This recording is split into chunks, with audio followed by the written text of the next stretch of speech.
గీతా కార్మికులకు ఉపాధి ప్రమాద నివారణకు చర్యలు అనేటువంటి అంశం పైన రాష్ట్ర వర్క్షాపు నిర్వహించడం జరిగింది.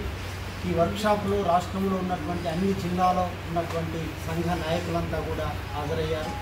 మేమంతా కూడా ఉపాధి ఎలా కల్పించాలి, ప్రమాదాలను ఎట్లా నివారించాలనేటువంటి ఈరోజు చర్చ చేయడం జరిగింది. రాష్ట్రంలో 5 లక్షల కుటుంబాలు కల్లుగీత వృత్తిపై ఆధారపడి జీవిస్తూ ఉన్నాయి. వీరికి ఉపాధి కల్పించాల్సినటువంటి అవసరం ఈ ప్రభుత్వం పైన ఉంది. ఇవాళ చీఫ్ లిక్కర్ రావడము, అలాగే బెల్ట్ షాపుల వల్ల శీతల పానీయాలు, థమ్సప్, కోకోకోలా ఇట్లాంటివన్నీ కూడా గ్రామీణ ప్రాంతానికి రావడం వల్ల కల్లుగీత వృత్తి దెబ్బతింటా ఉంది. వృత్తిలో ఉపాధి పోయేటువంటి పరిస్థితి ఉంది. అందుకని మేము అడుగుతున్నాం, అది కొంతమంది కార్పొరేట్ సంస్థలు, ధనవంతులు తయారు చేసేటువంటి ఆ పానీయాలని గ్రామీణ ప్రాంతం వరకు తీసుకొచ్చి మా ఉపాధి దెబ్బతీస్తూ ఉన్నారు. దానివల్ల ఆరోగ్యానికి నష్టము. అయినప్పటికీ ప్రజలకు అందించేటువంటి మార్గంలో ప్రభుత్వం ఉంటుంది. కానీ ప్రకృతి పానీయము ఆరోగ్యానికి మంచిదైనటువంటి కళ్ళుని ప్రజలకు అందకుండా చేస్తున్నారు. ఈ విషయాన్ని ప్రభుత్వం ప్రచారం చేసి ప్రకృతి పానీయాన్ని తాగాలని చెప్పి ప్రచారం చేయాల్సినటువంటి అవసరం ఉంది. దానివల్ల ఆ పానీయాల వల్ల నష్టం ఏంటి అనేటువంటిది చెప్పాల్సినటువంటి అవసరం కూడా ఉంది అని చెప్పి ఈ సందర్భంగా చెప్పదలుచుకున్నాం. అట్లాగే ఎక్స్రేషియోకి సంబంధించి తాడి చెట్టు నుంచి పడి వికలాంగులైనటువంటి వాళ్ళు, చనిపోయినటువంటి వాళ్ళు చాలామంది ఉన్నారు. వాళ్ళకి ఎక్స్రేషియో ఇవ్వట్లేదు. రాష్ట్రంలో చూస్తే 710 మంది చెట్టు మీద నుంచి పడ్డారు. దీంట్లో 130 మంది చనిపోయారు. 120 మంది శాశ్వత వికలాంగులైన, అంటే మంచంలో నుంచి లేవలేనటువంటి పరిస్థితి, కాళ్ళు చేతులు ఇరిగి నడవలేనటువంటి పరిస్థితుల్లో ఉన్నటువంటి వాళ్ళు. వీళ్ళకి ఎక్స్రేషో ఇవ్వాలి. సంవత్సరాల తరబడి పెండింగ్లో ఉంచుతున్నారు. వీళ్ళకి ఎక్స్రేషో ఇవ్వడం లేదు. కానీ వీళ్ళు చెట్టు మించి పడ్డటువంటి వాళ్ళని కనీసం పరామర్శ కూడా ఈ ప్రభుత్వం చేయట్లేదు. జూపల్లి కృష్ణారావు గారు మాకు మంత్రి, ఎక్సైజ్ మినిస్టర్, మొన్న హైదరాబాదులో కల్తీ కళ్ళు జరిగితే ఒక చనిపోయిందంటే హాస్పిటల్కి వెళ్ళి పరామర్శించారు. పరామర్శించాల్సింది ఒక మంత్రిగా, ఎవరు బాధితులున్నా వాళ్ళని పరామర్శించాల్సిందే. కానీ 250 మంది చెట్టు మించి పడి వికలాంగులై చనిపోతే ఒక్కరిని కూడా ఎందుకు పరామర్శించట్లేదని చెప్పి మేము అడుగుతా ఉన్నాం. అంటే మీకు లిక్కర్కి సంబంధించినటువంటి వాళ్ళని పెంచేదానికోసమేనా, మా పేదవాళ్ళ కోసం వృత్తి చేసేటువంటి ఉపాధి కల్పించాల్సినటువంటి అవసరం లేదా అని చెప్పి మేము అడుగుతున్నాం. పరామర్శించాల్సినటువంటి అవసరం ఉంది. కనీసం ఎక్స్రేషియో కూడా ఇంతవరకు ఇవ్వలేనటువంటి పరిస్థితి ఉంది. స్వయంగా సీఎం గారే సంవత్సరం క్రితం మేము వెంటనే ఇస్తాం, ఇప్పుడే ఇస్తామని చెప్పి అన్నారు. ఇయ్యలే. అదే జూలై 14వ తారీఖున సంవత్సరం అదే రోజు మేము అన్ని కలెక్టర్ కార్యాలయాల ముందు బాధితులతోటి నిరాహార దీక్షలు చేశాం. చాలా హృదయ విదారకంగా ఉంది. మరి వీళ్ళకు కూడా ఇప్పించరా అని చెప్పి మేము అడుగుతున్నాం. ఒకవేళ ఎక్కడో సినిమా హాల్లో తొక్కిసలాట జరిగితే చనిపోతే వెంటనే ₹1 కోటి ఇప్పించావు కదా, ఎక్కడన్నా చనిపోతే వెంటనే లక్షల రూపాయలు ఎక్స్రేషో ఇస్తున్నారు. కానీ మరి ఇంతమంది చనిపోతే ఎందుకు ఎక్స్రేషో ఇవ్వట్లేదని చెప్పి మేము అడుగుతున్నాం. తక్షణమే ఈ పెండింగ్ ఎక్స్రేషోలు వెంటనే ఇవ్వాలని చెప్పి ఈ ప్రభుత్వాన్ని డిమాండ్ చేస్తూ ఉన్నాం. అలాగే సేఫ్టీ కిట్లు అనేటువంటి ఇస్తే బాగుంటుందని చెప్పి మేము ప్రభుత్వం దృష్టికి తీసుకెళ్ళాం. రాష్ట్రంలో 2,50,000 మంది సభ్యత్వం కలిగినటువంటి వాళ్ళు ఉన్నారు. ఇప్పుడు 20,000 మందికే ఈ సేఫ్టీ కిట్లు ఇచ్చారు. సంవత్సరం అవుతుంది.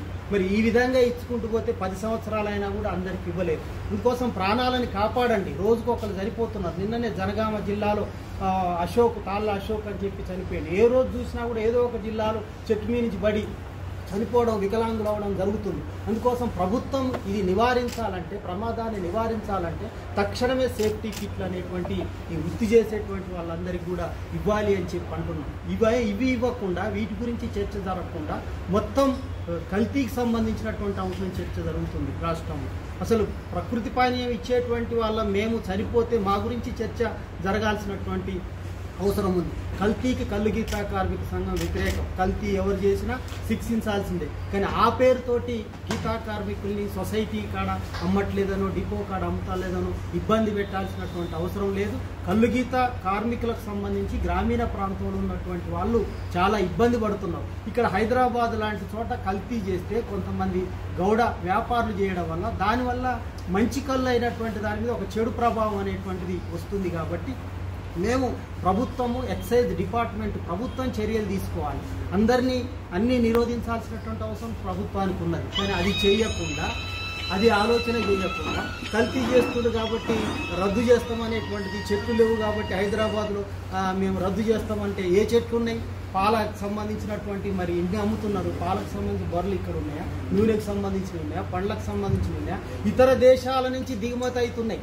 ఇతర దేశాల నుంచి దిగుమతి అయ్యే వాటిని హైదరాబాద్లో పంపిణీ చేస్తున్నారు. ఆ పేరుతో చెట్లు లేవనేటువంటి పేరుతో రద్దు చేయడం అనేటువంటిది కాదు. కల్తీ కనుక జరిగితే నీ ఎక్సైజ్ డిపార్ట్మెంట్ ఉంటుంది, కల్తీ జరగకుండా చూడాలి, స్వచ్ఛమైనటువంటి కళ్ళుని అమ్మించే దానికోసం ప్రయత్నం చేయాలి. ఆ విధంగా మేము కూడా ఖచ్చితంగా సపోర్ట్ చేస్తాం. ఎవరైతే స్వచ్ఛమైన కళ్ళు, ప్రకృతి పానీయం అమ్మినట్లయితే వాళ్ళ తరఫున మేము పోట్లాడతాం. అట్లాగే గ్రామీణ ప్రాంతంలో ఉన్నటువంటి గీతా కార్మికులు ఇబ్బంది పడుతున్నారు కాబట్టి వాళ్ళ తరఫున ఖచ్చితంగా పోట్లాడతాం. ప్రభుత్వం ఖచ్చితంగా లక్షలాది మంది ఈ వృత్తి మీద ఆధారపడి జీవిస్తున్నారు. మీరు చేసేటువంటి పానీయాలు కొంతమంది కార్పొరేట్ సంస్థలే నడుపుతున్నాయి. అందుకోసం కార్పొరేట్ సంస్థలు కాదు, లక్షలాది మంది ఆధారపడి జీవిస్తున్న కళ్ళు గీతా కార్మికులకి ఉపాధి కలిగించేటువంటి చర్యలు తీసుకోవాలి, ప్రమాదాలు నివారించేటువంటి చర్యలు తీసుకోవాలని చెప్పి ఈ సందర్భంగా తెలియజేస్తాం. భవిష్యత్తు కార్యాచరణ మేము ఈ విషయంలో ఆగస్టు 2వ తారీఖు నుంచి 18వ తారీఖు వరకు రాష్ట్ర వ్యాప్తంగా యాత్రలు నిర్వహిస్తున్నాం.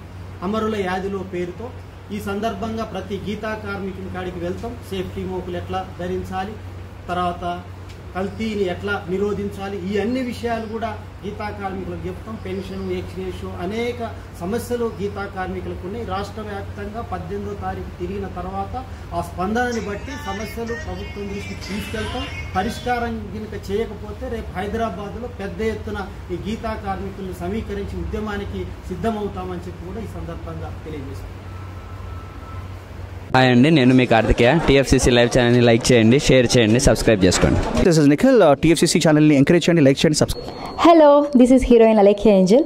టీఎఫ్సీసీ లైవ్ ఛానల్ని లైక్ చేయండి, షేర్ చేయండి, సబ్స్క్రైబ్ చేయండి. టీఎఫ్సీసీ ఛానల్ని లైక్ చేయండి, షేర్ చేయండి, సబ్స్క్రైబ్ చేయండి. నేను మీ హీరోయిన్ మౌర్యాని. Thank you. అందరికీ నమస్కారం, నేను మీ Geetha Madhuri. TFCC live like చేయండి, షేర్ చేయండి, సబ్స్క్రైబ్ చేయండి. హాయ్ అందరికీ నమస్కారం, నేను మీ Madhupriya. Please like, share, subscribe to TFCC live. Please subscribe TFCC channel like చేయండి, షేర్ చేయండి. టీఎఫ్సీసీ ఛానల్ని లైక్ చేయండి, షేర్ చేయండి, సబ్స్క్రైబ్ చేయండి. Hi, please subscribe TFCC.